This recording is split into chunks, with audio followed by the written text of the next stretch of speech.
What's up, traders? Anthony Crudele here, and thank you for tuning in to the Futures Radio Show podcast. If you're joining us here on YouTube for the live stream, please click the like button and never miss a live stream by clicking subscribe right here on YouTube. Now, today I have two of my faves joining me on the show. Tracy Shuchart, you probably know her as Chigrl on Twitter, and Matt Kenah, many of you know him as PAX. Today is all about what we're seeing and how we're trading crude oil, S&P, NASDAQ, the good stuff. We want to hear from you throughout the discussion, so be sure to drop your questions or comments in the YouTube chat. Now, before I get Shy and Pax in here, I want to remind all of you that there are micro crude oil contracts at CME Group. I love this product. The symbol is MCL. They're 1/10 the size of CL. To learn more, go to cmegroup.com. Futures Radio Show is sponsored by CME Group, Trading Technologies, TradeStation, and FTSE Russell. The Russell 2000 is a key benchmark for small cap U.S. stocks. Be sure to check out the E-Mini Russell 2000 future symbol RTY and Micro E-Mini Russell 2000 future symbol M2K. To learn more about FTSE Russell and their products, please visit FTSERussell.com. So here we go, everybody. We got Shy and Pax in the house. What's up, guys? Hey. Yeah. Hi, Tracy. So it's nice to have the three of us together. We've never done a show together, the three of us. I know. Pretty cool. I have a lot of questions for Tracy. Yeah, I know. I do too. And we're going to get to Tracy in a minute. I want to start with you, Pax, because something that I'm watching, and I know a lot of people out there know that you talk about the opening range a lot. And I think a lot of people look at the opening range just for the day. And to me, something that I think has really set the tone for me technically this year has been the opening ranges for the year. Look at the NASDAQ. Look at Bitcoin, S&P, oil. A lot of these markets opened up and have just continued to go in that direction. And this is something that you and I watch a lot. To me, I block off that one day of the year. I've actually talked about this before. And that to me is a pivotal area. To me, it's not as much as how January goes. It's more about that opening day of the year, because if we start to trend from there up or down, that trend could be consistent through, who knows, February, March, April, sometimes the entire year, because everybody's noticing what we're up or down from that. I don't think enough people look at that. Talk to us about how important the opening range of the year is to you. It's so the opening range, I think people have a misconception that we're really mechanical about the opening range. I'm not an algorithm. I can't. It gives me, in the micro, it gives me a daily view into the market to know which way is my pivot. So on the macro, the most important opening range is always going to be the opening range of the year. The last where the CME settled the contract for the year, which is different than the last traded price often, and then just simply the first traded price. So the S&P's yearly opening range was 47.58.5 to 47.71. So I did a group with some of the traders in my group, like a small group. We talked about what the opening range meant, and for the first time, I changed my pivot from a bullish stance to a bearish stance equities because of where we opened on January 1st, on New Year's Day or the day after New Year's. We rallied up to 48.08 from 47.71. So for a week or so, I looked, a little bit preemptive. But we came down underneath 47.58, Anthony, and that was the end of it. NASDAQ 16,320 to 16,356. Can you get any more of a bearish stance than that? Or crude, for God's sakes, crude. Opening range for crude was 75.21 to 75.69. This gives us, this is the line of defense. Every fund and all of the institutional investors and traders, they're going to manage, they're going to not manage, but they're going to measure what they're doing based on what they did against the major indices, right, for the year. Well, so far they're not defending it very well. And I just pulled up a quick chart here just to show everybody just how this looks, and I'll go through a few markets. Here's the opening range, basically the opening day of 2022 for the S&P, right? And let's just go and we'll click on the NASDAQ. Here's the opening range for the NASDAQ right there. I mean, it's not perfect. I'm just circling basically the opening day. Let's just take a look. Let's go up and let's take a look at crude oil. Where's the opening day for crude oil this year so far? Come up here. Oh, it's right there. It's pretty much it's the low of the day. right? I mean, I was even saying, look at this the other day, and I'm constantly looking at it. Let me just pull up Bitcoin. Where did Bitcoin open up at the beginning of 22? Oh, look at that.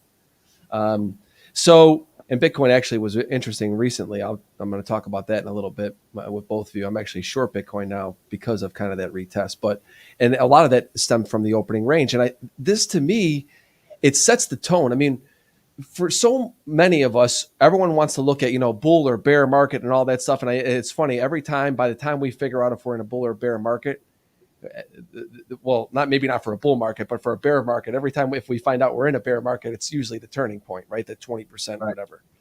I like to look at level to level. I know Tracy's tweeted about this for years. She's always like level to level, everybody. I mean, as macro as you are, Trace, you're a level to level trader. Trace, before we get into some fundamentals with you, because obviously I want to pick your brain about crude oil, how much of opening ranges, I mean, just to chime in this conversation, do you look at what Pax and I talked about? Yeah, I mean, I definitely do. I'm more, I'm not really trading the futures so much anymore. I'm trading the equities, but obviously those big levels like opening, like the beginning of the year, right? And retesting levels and things like that. Obviously, you look for those things to kind of get sort of some sense of direction that the market is taking. And the thing is, for you, I know that it's funny as time has gone by, and with you, the more I've talked with you, I know you're trading a lot of even energy equities. I think a lot of this year. I talked with you, I think the last time that you were on the show, and we talked about everything that you were going on. You were very bullish energy, obviously a great call, but you were trading it on the energy equity side. What are you seeing right now in the energy markets? I mean, I think we're a little bit stretched right now as far as, where price is concerned. I wouldn't, I think we'll probably, unless actual war breaks out in, Russia, Ukraine, or there are sanctions put on Russia, right? Oil sanctions, which I do not think anybody wants to do because they know that it'll automatically kick the price up, and everybody's already facing really high energy costs. So we're likely to probably go sideways here for a little bit, and then I see us higher into summer where we have higher demand season.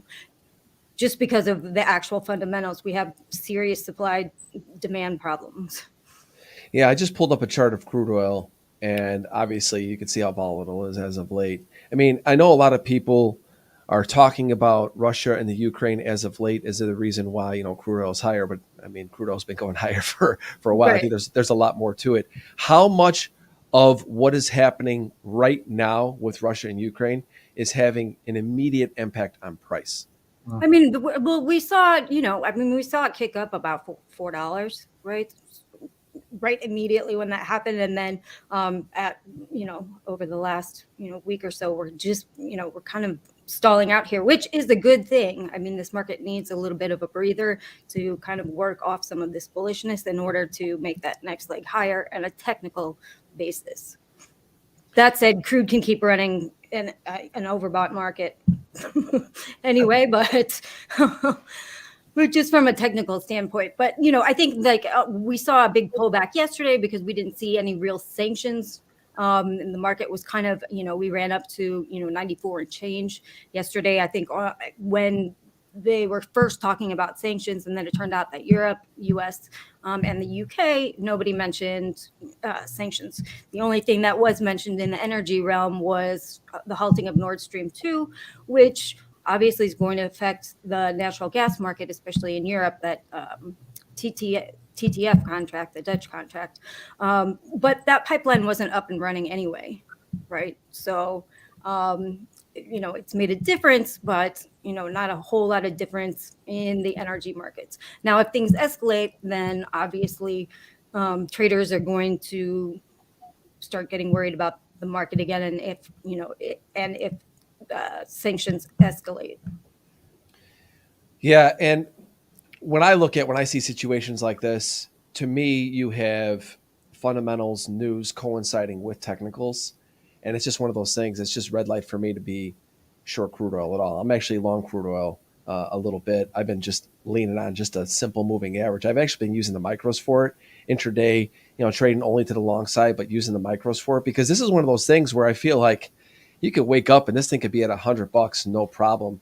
And I guess you were going to say something. Go ahead. I mean, it's very volatile when you see, it moving, $3-4 a day, right? I mean, which I think is, I think that's good for, to use the minis and the micros in that way, especially if you're a new trader, because crude can get away from you really quickly.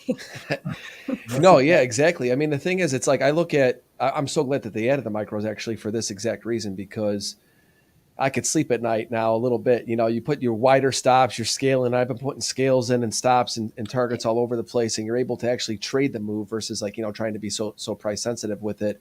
But I want to stay on the fundamentals a little bit with you. What would you say is that I know we're talking about Russia and Ukraine, but what is really the fundamentals behind the scenes right now in crude oil? Right, Pax?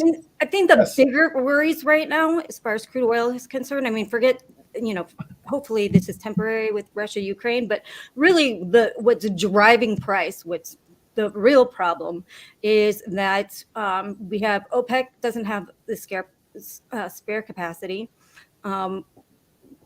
Russia, Lukoil said they were going to run out of spare capacity in May. We have 134% compliance in that OPEC plus, which means that they are not able to produce as much as their quotas are concerned, right? And then we have the U.S. And then on the U.S. side, we have, all the major, the big shale producers have basically said they're only willing to invest as much as they can to keep production flat this year, right? So they're not looking to go all out and, start producing like crazy like they used to in the past. And at the same time, we're seeing world demand keep increasing, right? We should be, well over 103 million barrels per day globally by this summer, which is, higher than 2019 levels. That's consumption, right? That's how much we're using per day? That's global consumption. The United States alone, as of the last EIA report, was 22.1 million barrels a day. That's well above 2019 levels. So even though we're seeing price increases, we're not seeing demand destruction yet. So a quick thing before we get back to you, Pax, as I didn't forget about you, my friend. I know you're having a good hair day too, by the way. Did you go extra on the gel today? I think you did. I changed it up. I put a little paste in there. You guys are putting me to shame. We got you in the middle, Trace. So 103 million a day is consumption. How much is being produced right now? So less than that.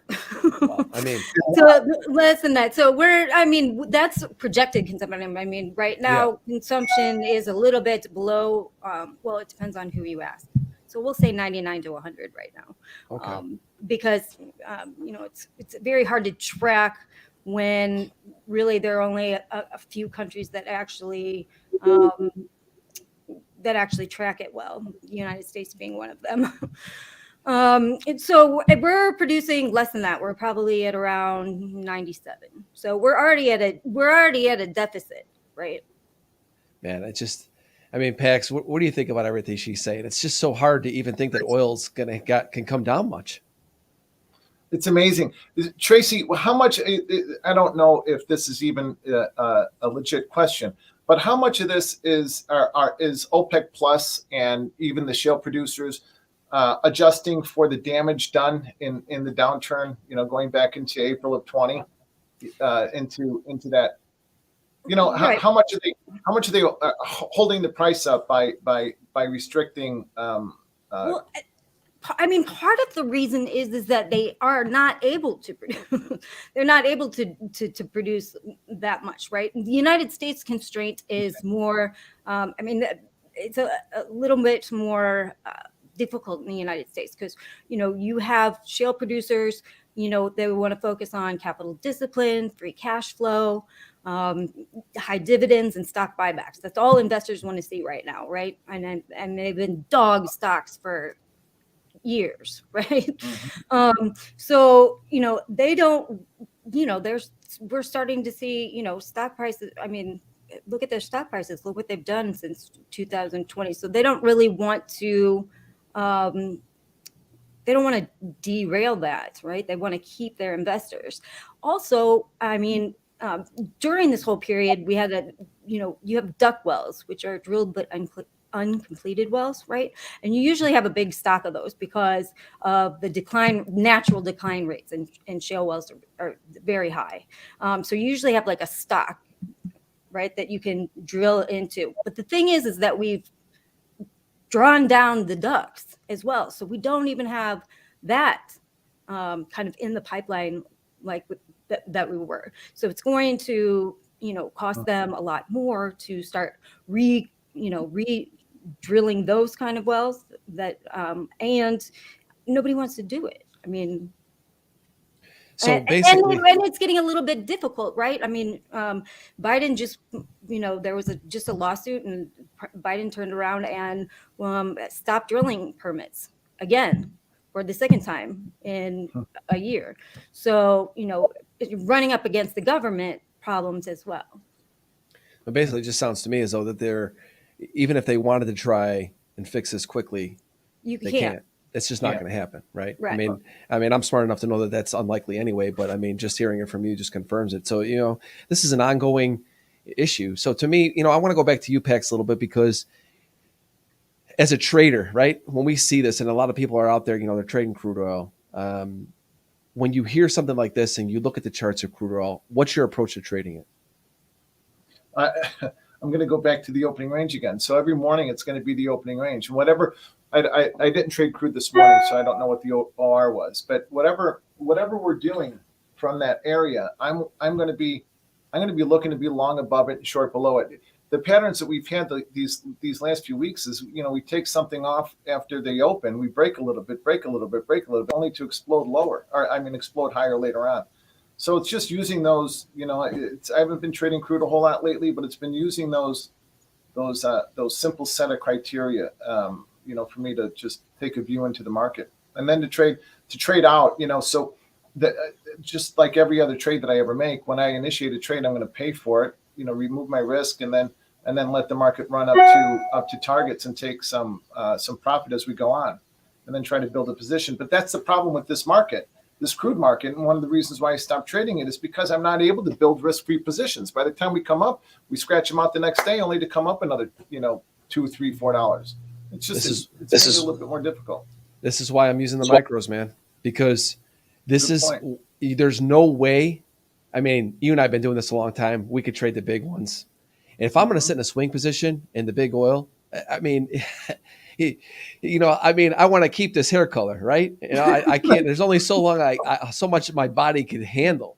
And for me, I like a couple of things that you said. First off, the opening range, going to a very simple tool, because it is a tool, right? Look at where we are for the year. And this is something I want to go over, I think, is a really good checklist for traders. When you've got fundamentals coinciding with technicals, and you could just go to the basic technicals for this. I don't think you need to have a crazy strategy. No, you don't. It really helps you eliminate one side of the market. For me, I'm not looking at any sort of crude oil shorts. I put a tweet out the other day saying, don't be the chump looking for the quick buck. I'd rather be late to a trend than early on a reversal, because especially in the crude oil market or I think commodity markets, because they can go, look what we saw in lumber. I mean, who's to say that doesn't happen with crude oil? I think the only thing I could say to traders is when you see these types of things happening, you get a volatile market, I just eliminate one side of the market. When I hear stuff from like that from Tracy, and I go to my charts and say, look, this is happening, just eliminate one side to keep myself from getting run over. I'd rather lose long in crude than get, lose short. I mean, I don't know what you guys both think about that, but just like eliminating one side.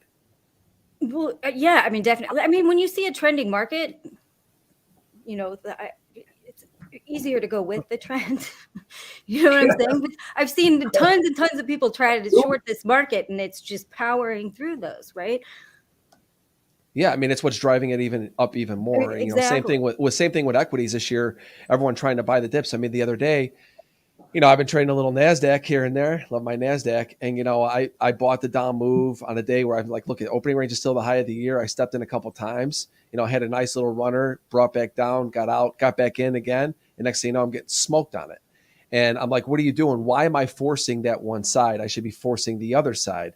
And that's just, to me, I don't care how long we've been doing this. It's just so easy to do it because when you feel like a move is about done or you didn't catch it, psychologically it's a barrier. But this goes back to, I like that, that simple opening range for the year keeps me, present to what's happening for the year. And opening range for the day is pretty simple tool as well. Just to give you that reminder, where do we do? It's funny. I was looking at Tesla this morning. I know it's talking about futures, but I've been watching that 200-day moving average in it to buy it on my long-term stuff. Opened up right above it. Opening range is the high day it broke. I bought it a little bit, and next thing you know, it started getting buried. I dumped it. I'm like, I'll wait for another day. But that opening range helped me get out of that, and that's not a day trade for me. That was something I'm looking to actually was to buy a little bit around there, and so we have the tools that we have to help us become better. Now, I want to start talking a little bit about the equity markets because, Trace, we're going to go back to you and just say, what is it?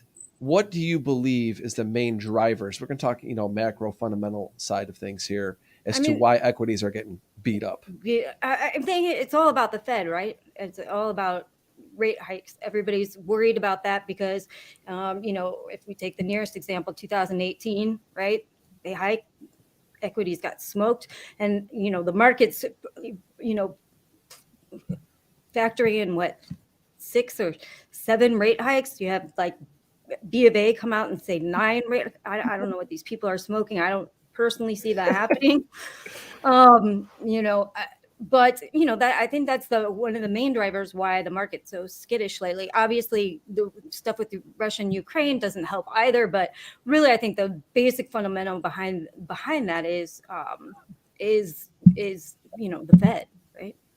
And anticipating what the Fed's going to do. Because as soon as they started getting a little bit of hawkish, the market got skittish. Well, they're anticipating is five rate hikes this year, right? I mean, I think that's what the Fed Watch tool was telling me on CME. Pax, go ahead. What were you going to say?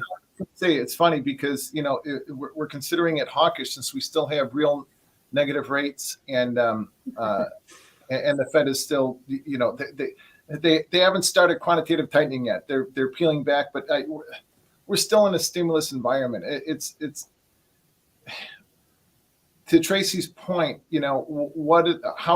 Where's the Powell pivot this time? What are they going to do? They can't possibly.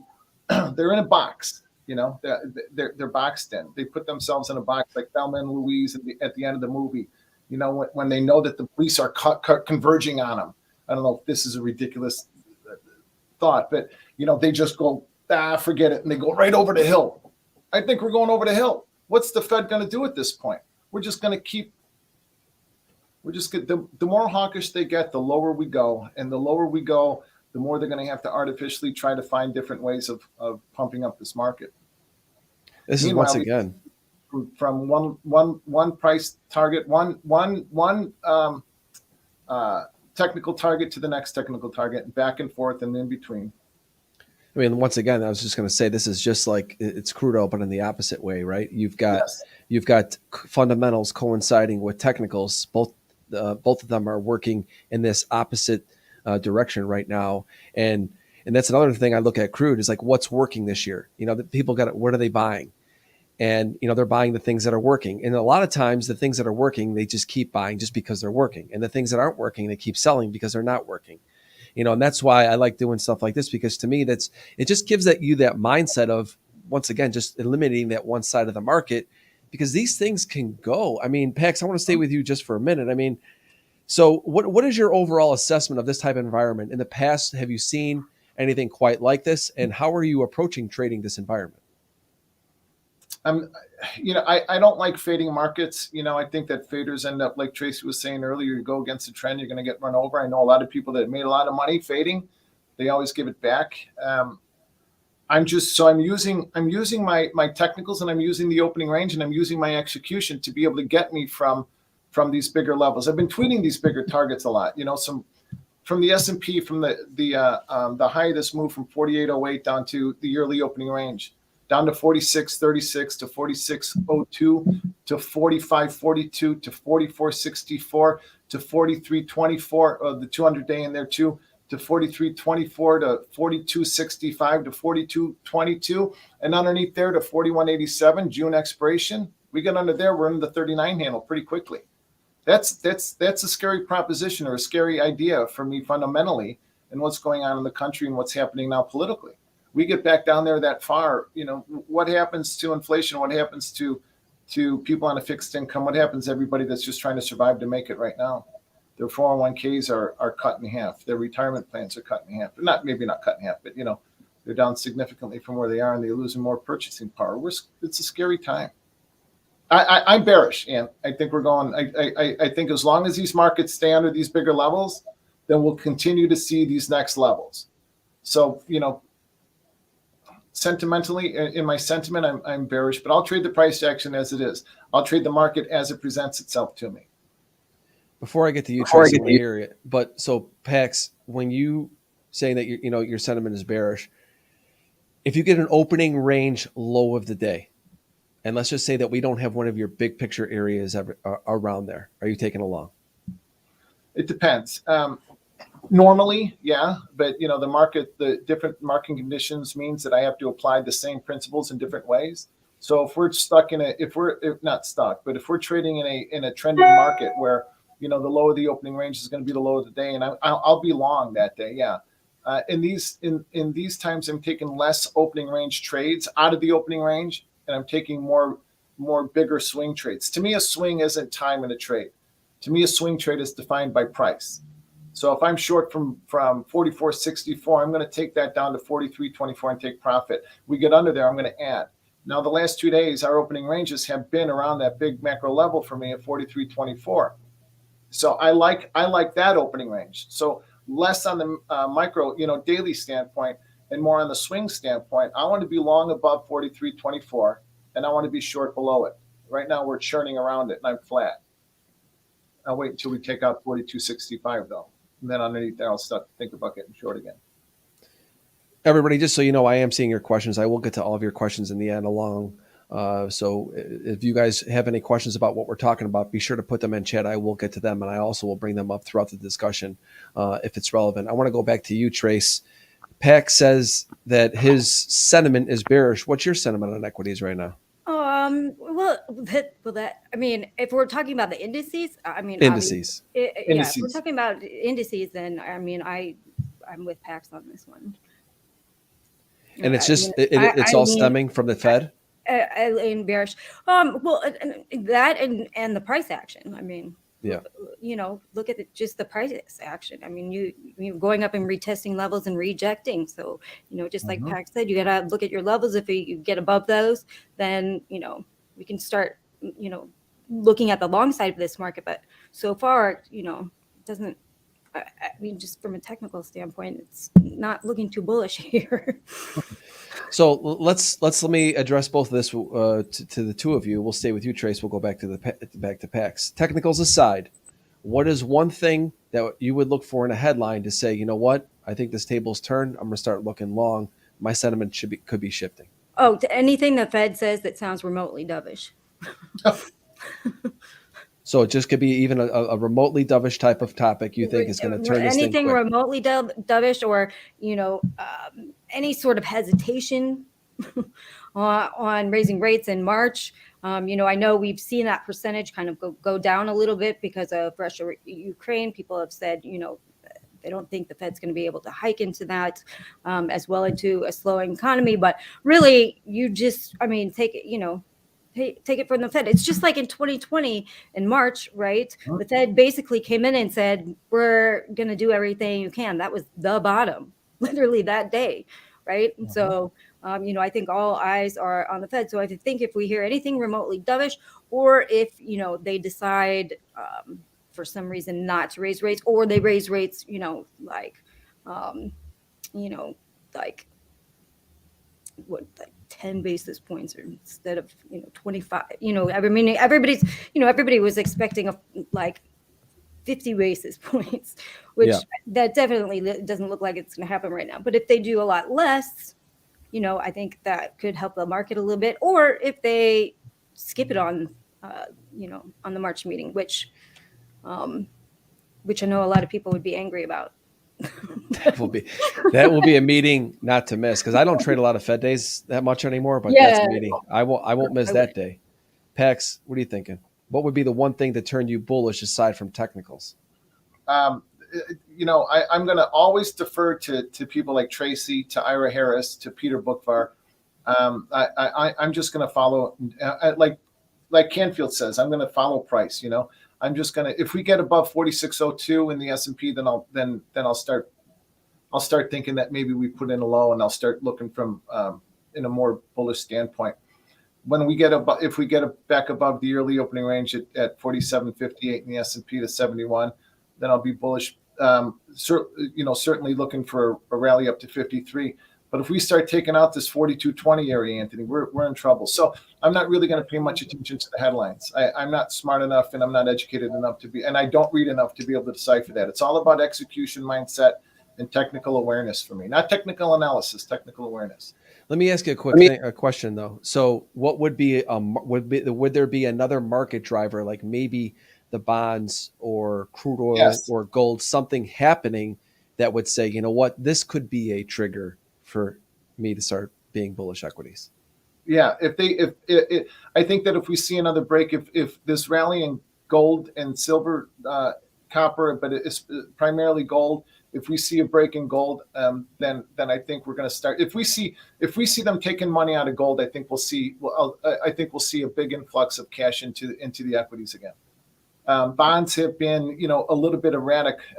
If bonds start going higher again, who knows? Meaning bonds going higher. Remember, that means rates are going lower. So if bonds start to be bought again, I think also they're going to start putting money back into the indices again. I'm again, even then, I'm going to let price dictate. But if gold starts to be sold off again, I'm going to be looking for cash capital flows coming back into the indices.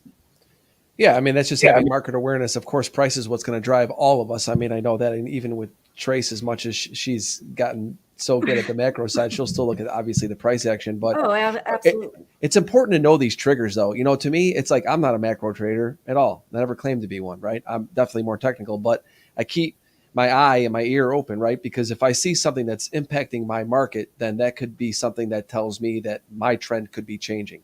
So I like to know these things more or less for awareness, things I keep around and saying, look at, well, Pax says gold and copper is getting clipped, and crude oil, all of a sudden commodities start to go down. Maybe that starts to bring back into equity. It's just something to keep an eye on.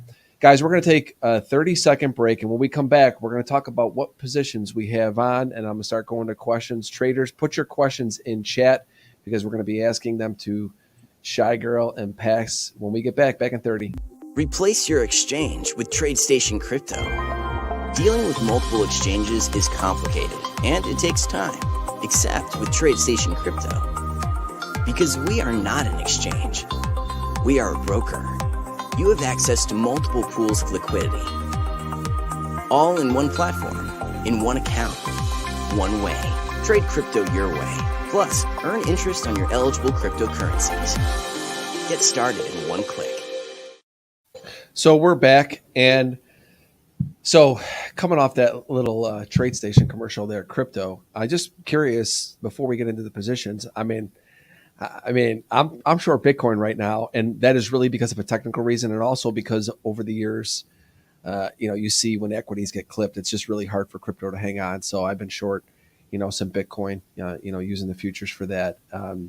What are your guys' thoughts on crypto? We'll start with you, Trace. You're asking the wrong person. No thoughts on it? I know. I do not trade crypto. I have like one Ethereum that I just have owned forever. That I'm just sitting on. That's it. I know I'm terrible. So, Pax, what do you think about crypto? You were tweeting about Bitcoin stuff for a while. It's so volatile. I don't know how you trade it. It is. What I love about it. So listen, I hate hearing that you're short. I've got my poor 16-year-old son like putting $20 of every paycheck from Jimmy John's that he makes for making people sandwiches into his what they call Coinbase wallet. So I feel kind of bad, but I'm bullish. I think I'm bullish. I'm flat Bitcoin. I'd like to buy more around 28 to 30,000 if we get down there. If we get underneath 26 to 28,000, I think the rally. I think that's going to give away strength too. But I'm late coming to the crypto stage, but I'm fascinated by it. I love it. I think it's interesting as you can possibly get. Tracy, it trades, the volatility of it reminds me of the way that the NASDAQ traded before, back in, right after the bubble burst in 2000, when we still created the volume before the algorithms and the HFTs created the volume. Oh my Lord. That's how the NASDAQ traded. And that was some fun stuff. It was great. So I'm older now. I guess I don't have the energy to trade Bitcoin like I would the NASDAQ, but I still like trading it. I like trading the futures more than I do the actual Bitcoin. I'm always long some spot. I'm long Bitcoin spot and ETH spot. I mean, ETH, I've been buying that for a while, but for the trade side of it, for me, I just feel like Bitcoin, it's just hard for me to look away from an opening range high of the year, equities getting clipped. No. I just look at that. I look at Bitcoin chart and I just say it's expensive here. It's just the way I feel. I mean, what are you looking for? I think, for me, Bitcoin is going back in the 20,000s area. I mean, I think it could go as low as 20,000. I mean, I'll be rotating in and out of shorts and futures, but I do believe that that's possible from what I see on the chart. I mean, I could be wrong. I start making, new highs again. I'm wrong. I've been wrong before, but I've been playing it short for a little while now. Just the action just looks terrible to me. But you've been wrong before, but you're still here. See, that's the thing. You know how to manage the risk. No, it's no joke, because I think that people forget that, especially the crypto traders who don't know what it's like to trade. When we were trading at 50, 60,000, everybody was up money trading Bitcoin. Now that we're back under some pretty important levels, I think people are starting to feel the heat. You're still here, even though you've been wrong before, because you're managing your risk properly. I just clip out. I mean, you and I know this. The three of us have been around a while. I just clip out when I'm wrong. I mean, as much as it ticks me off, right? You're out. It's over. Move on. I mean, you and I have talked a little bit about this, is that if you know where you're getting out before you're getting in on the wrong side, you already start healing before you even get into the trade. So I already know where I'm wrong in Bitcoin, right? To me right now in the short term, if it gets back above 42-ish thousand, I'm going to be buying them back. But it stays here, I'm going to just keep riding it. And, so that's just, and I've already accepted that. Like in my mind, I've already accepted it's a one up there and I clicked to get out. Mm-hmm. So I think it is an important thing to talk about, because these crypto people, they have the way that they just hold things. It's just, I'm not built like that. When it's not working for me, goodbye. They don't know where they're wrong. You can't eat paper profit, but you can sure as shit choke on, can you say that? You can sure choke on paper losses. That's right. So I think he yelled at Jimmy to swear before. Oh, you think Jimmy swore on here? No. With the glasses that he had, I love him. He is the best. God. So I want to go to you, Trace. Positions. What are you positioned in right now? What am I in right now? I'm in literally all commodity equities. Like I'm in all oil, gas, and materials. That's it. Like literally. That's it. That's my entire portfolio right now. Is they're all energy or materials. So I'm long some gold miners, a couple platinum miners, a lot of oil companies, a couple nat gas companies, AR, LNG, a couple food companies. I like agriculture too. That's really that's all I'm in right now. So I'm just looking at some of the questions, and I'm going to go to some of these now because I think it's important. Fertilizer. Fertilizer. That's what somebody was putting. MOS and IPI. Yep. I was like, I don't know. I'm not sure. Okay. So yeah, because that was the oil question that Matt is asking, and I was reading this, and I'm like, this is hi, all question for Tracy from Matt Sutton. Do you see more strength in fertilizers going forward with rising interest rates? Well, I think we're going to see more strength in fertilizers just because of the higher energy costs, right? So you need nat gas to make fertilizers. So it's, we see elevated energy prices. We're going to keep seeing elevated fertilizer prices. And, a lot of these companies globally have had to cut back on production because energy costs are so high. And we're seeing that in the smelting industry too, where we're having a lot of zinc smelters offline in Europe right now, just because the energy cost, the input to smelt is so high. So as long as we have higher energy prices, and energy is an input cost for most everybody, but in particular for the fertilizer industry and for the mining industry. So if you have elevated costs there, it's definitely going to have direct effect on those markets. So yes, I see more strength in fertilizer. I'm gonna stay with you just for one more second, Trace, because obviously because you're bullish commodities. Obviously, this is I want to pick your brain a little bit about the dollar and a little bit about the energy policy right now, because Jim asked this question. So Anthony, speaking of fundamentals, could you ask either of your guests? We're going to ask Trace this. We'll have Pax chime in as well to highlight the Biden administration's current energy policy. Thank you. Or lack of. Or lack of. I mean, or lack of. Well, here's the problem right now. What we're seeing, they stopped Keystone XL right away, and then again they just suspended permits, right? And so we've already tried an SPR release, which there's just not enough oil in the SPR. First of all, you don't want to draw it down. It's a national security issue. Second of all, we've already drawn it down. It's been the lowest it's been since basically its inception. So we don't really want to draw down anymore. And it doesn't really mean there's not enough that, 50 million barrels is half a day of OPEC's production. So, we can't just keep drawing that down. So there's really nothing that they could do right now except for lift regulations, let drillers drill permits. Even if they open that wide open, then again, we don't have that many companies that really want to drill that much right now. And so, we have a problem. Free markets, huh? And you can't go asking other countries to go produce more oil. It just doesn't work that way. Like we said, this is not going to be a quick fix, no matter what they decide. So, Trace, I'm looking at the dollar lately. I mean, always keep an eye on it.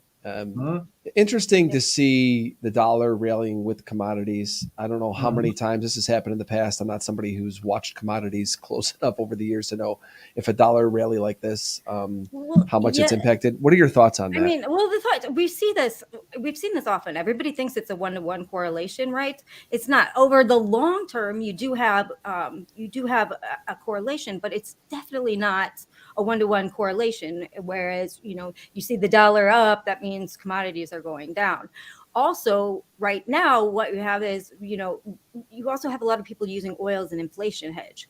So even though the dollar is going up, they're still piling into that market, right? And now we're seeing kind of that. Now we're seeing people go into gold for other reasons. So it doesn't matter if the dollar's going higher. It's people are still piling into hard assets right now, right? As opposed to tech stocks, for example. Pax, what are your thoughts on that? Seeing the dollar up with commodities, you actually used to trade in the pits in some of the commodities. I'm just curious what your thoughts are on it. I was interested to see what Tracy's thoughts on it were, because everything seems to be everything changed since I was trading hogs in the late 2000 aughts to the tens. Quantitative easing, 0% interest rates, negative interest rates, seems to have changed the way that capital flows work in my mind anyway. So I'm really interested in trying to understand what this rally in the dollar means for not just commodities, but for interest rates, for my gosh, for the long-term implications of not the indices, but equities in themselves. I will make money regardless of where the markets go. I'll be short S&P. I flattened up my position yesterday at 42.65. We get under there, I'll put them back on. But my aunt and uncle, who my uncle was a truck driver his whole life, who's relied on his pension now. It's those people that I'm terrified for. My brothers who have been working their whole lives and have been pouring money into their. My brother's a cop. My brother Donnie, who's a salesman, pouring money into their deferred comp 401k. What's going to happen to them when the dollar continues to rally and indices continue to erode and equities continue. What happens? Prices continue to go higher. I don't know. Yeah, I mean, we always say the environments are always changing. They're always different. And I think a lot of what we talked about today is two takeaways so far. Is one is the energy policy and what we're seeing in energy is not an easy fix. They're boxed in, right? Yeah. That's probably not going to change overnight in the global landscape of things. No. Then you have the Fed with the same situation with stocks. Both opening ranges are, one's the high, one's the low. You have markets that are set in trends that, just to me, it's just solidifying. You just really can't really be fading any of these trends happening right now. And it's really early in the year. I mean, there's a lot of the year to be played out. So there could be a lot of volatility along the way, of course, but it really could be a year to where these just markets, what is set in trend now, could stay that way because there is no real easy way out of any of these situations. It's just kind of what I'm taking from it. One thing I wanted to add something too is I don't mean to be evasive in answering the question, but I stopped trying to figure out the fundamentals a long time ago. And that's why Tracy is one of my favorite follows on Twitter. Truthfully, Tracy, I mean, I go to one of the first things I do in the morning is I go read your Twitter feed. Why I read everything that Ira Harris puts out. Ira comes in, I have a conversation with him 2-3 times a week, and Peter Bookvar, I read everything he does. I don't have the time to sit. We've got 5 kids and too much going on. I don't have time to sit and read, and the amount of work that Tracy needs to put in to get to have this fundamental view is it's not something I've got. I don't have the benefit of that time, especially if I'm going to continue to be an effective trader. I'm just going to follow, and I'm going to trade the market, from one swing level to the next swing level. I'm going to continue to make money. And when we take out these bigger levels, like, I keep talking about 42.65 because that's where we stopped. I'm going to start hammering them down until 39.12 again. 40, 48, and then 39.12. It's simple for me. I just follow that price, hammer it. Tracy, you were going to say something about what I talked about. It's okay. So Pax, think about it, and we'll get back to you in a second because Pax, a lot of people are asking, what are your big picture levels right now? Just give us in the markets that you're trading.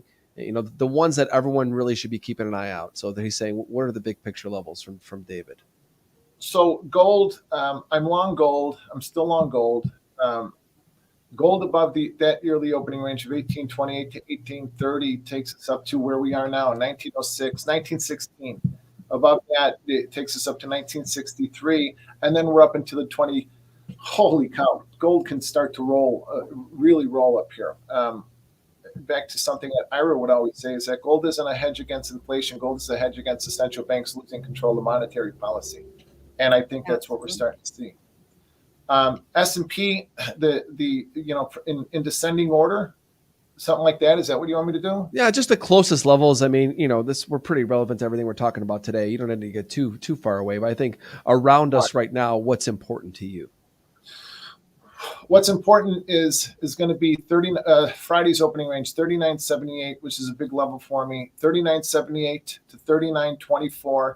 39.24 down to 42.92, down to 42.65, down to 42.22, down to 41.87. That's huge. And the fact that we have not gotten back to that level, that June expiration price, is still, we're trading at the lower end of this range. We take that out. That's it. I think that's the last big line of defense for the S&P. Underneath 41.87, we'll be 140 lower quickly, down to 40, 49 to 50. Underneath there, the 39.12. We get underneath 39.12, we'll be in the yearly opening range of 2021, which was 37.56, 53. Underneath there, it'll be in trouble. NASDAQ from 14,756, another huge level. The downside target is going to be 14,107.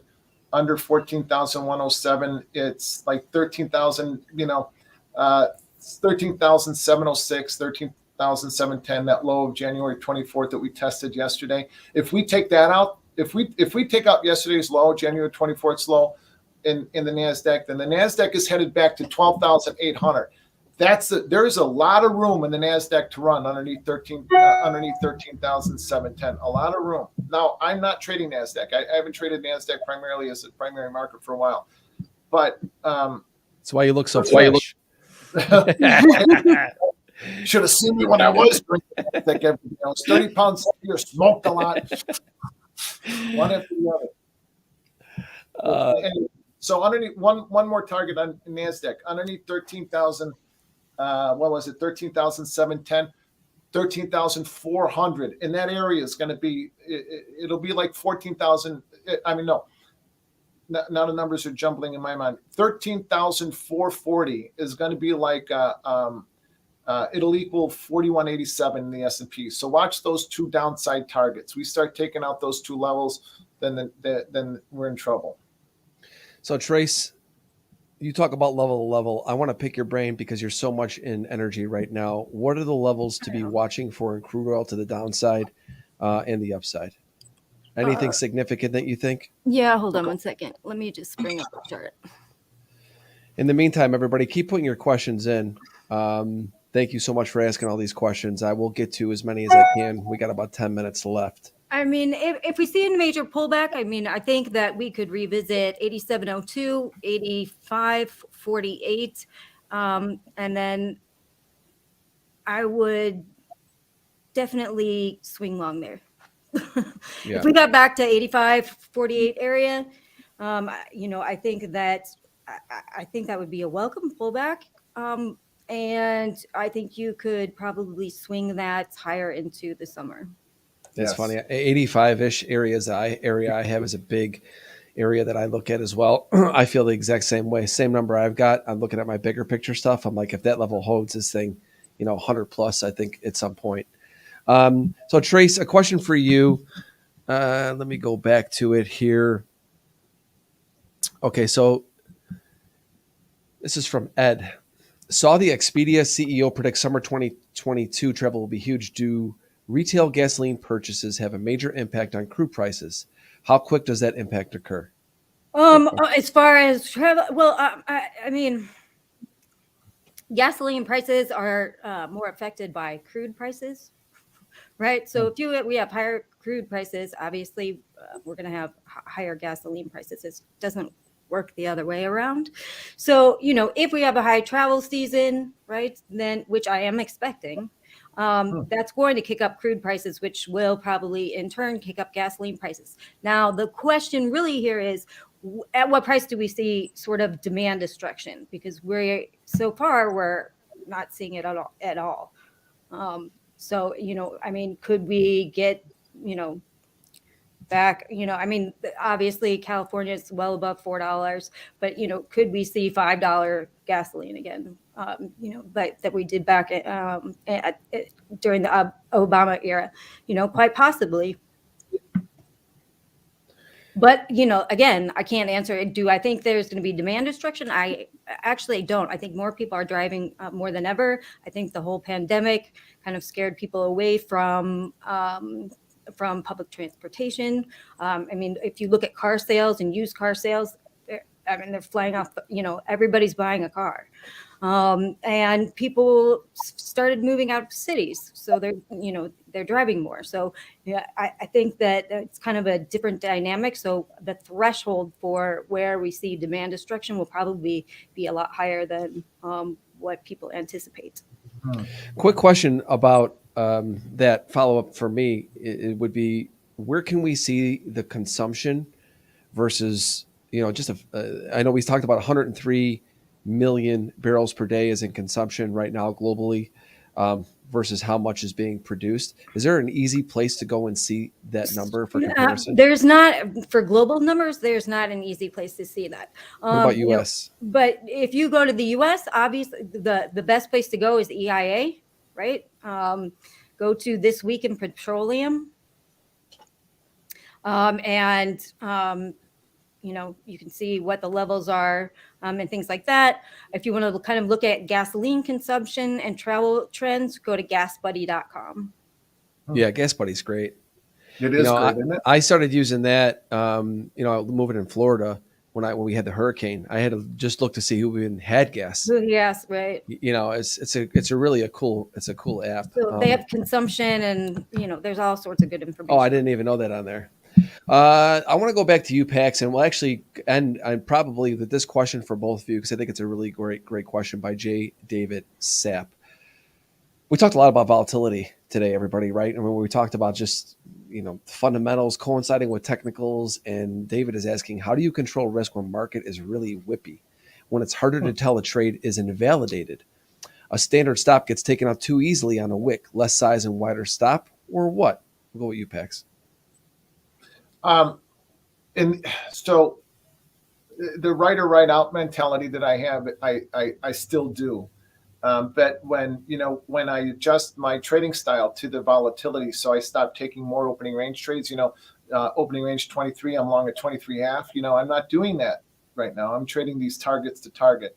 So I'm going to initiate, and I'm going to initiate my normal size depending on how the market is trading around these targets.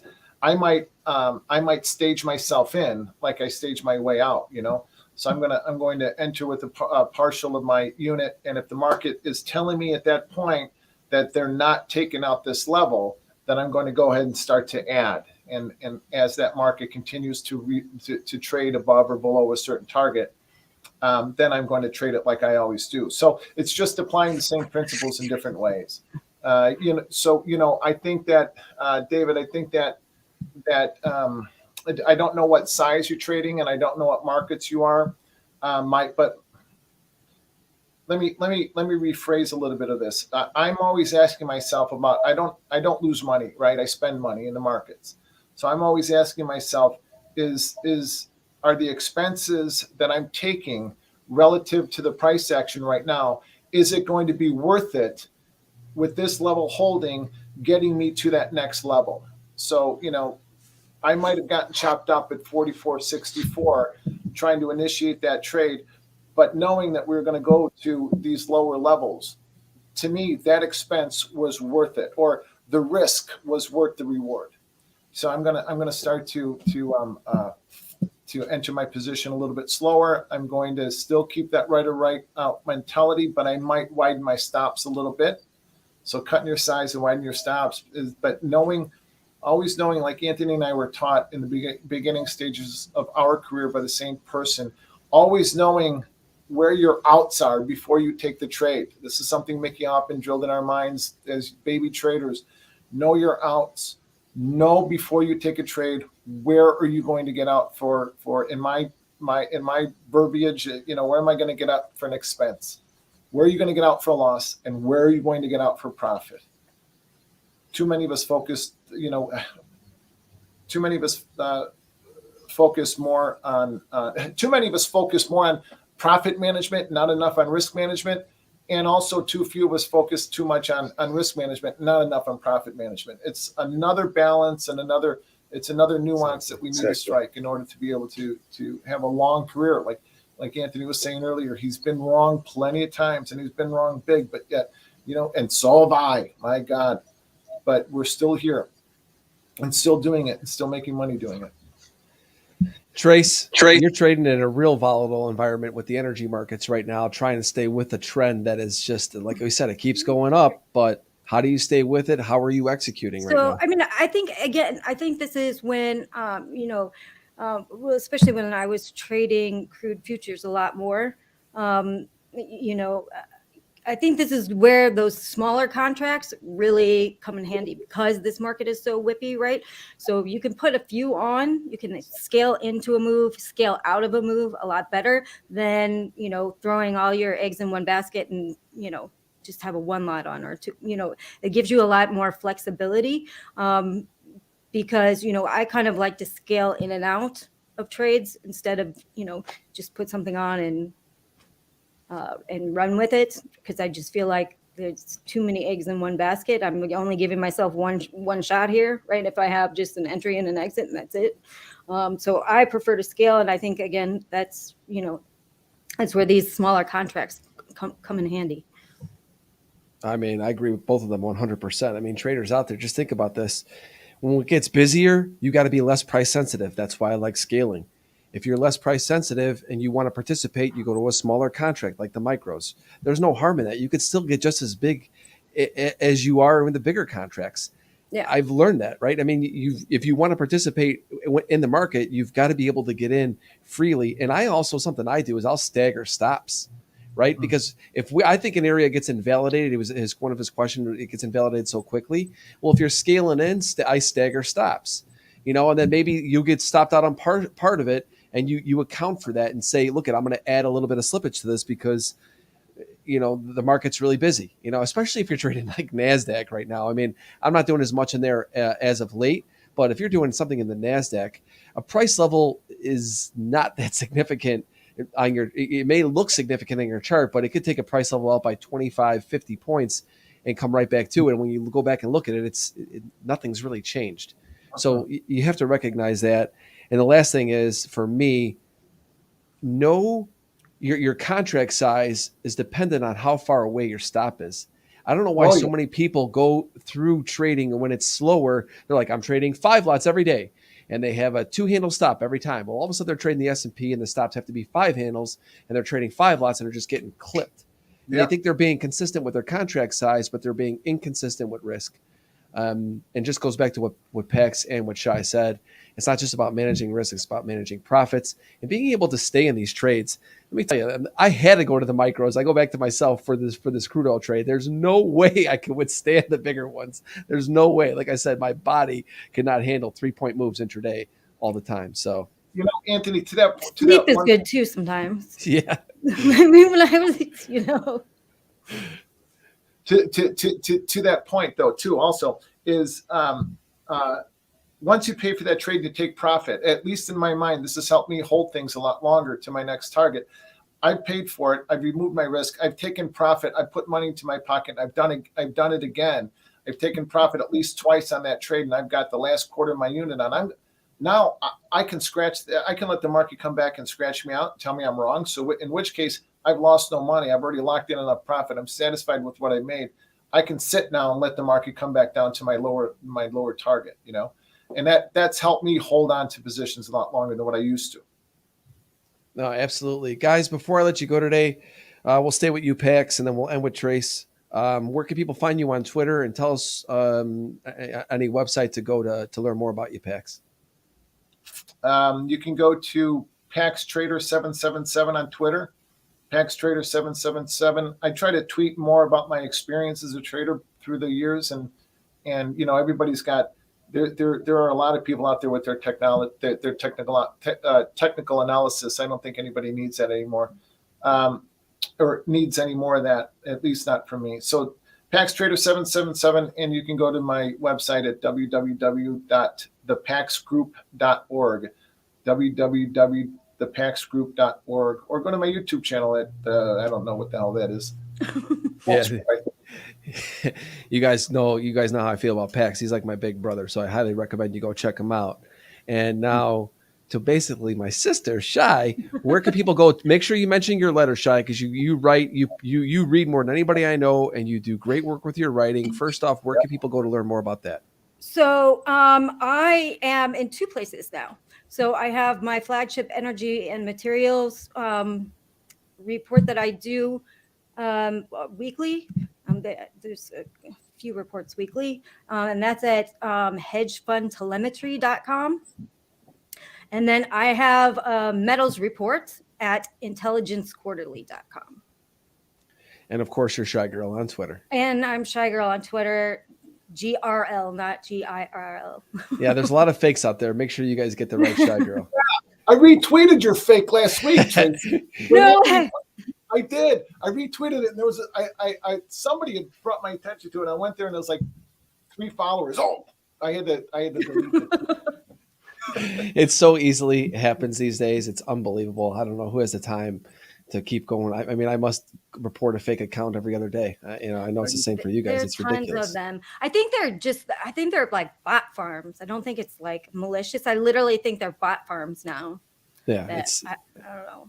And if, what is people say that? I don't have no idea what that means. we'll never just remember this: the three of us will never DM you for money. Right? Exactly. I won't ask you just know how that your much. trading's going, and I won't try to pitch crypto to you. No, Yeah, that's not going to happen from the three of us. Well, you two are like family to me. You know that. Thanks, So man. I thank you guys both. This was so great. Thanks for being patient with me last week. I wasn't feeling so great, and there was no way I was going to let Pax come in here hot with a better set of, better hair day than me. That was not happening, my bro. So I thank you guys so much. I appreciate everything you guys do. And to everybody out there listening today, this is going to be recorded. Thank you for tuning in the live stream. I really appreciate it. Subscribe to the show if you're enjoying it right here on YouTube. And this will be on all of the audio channels.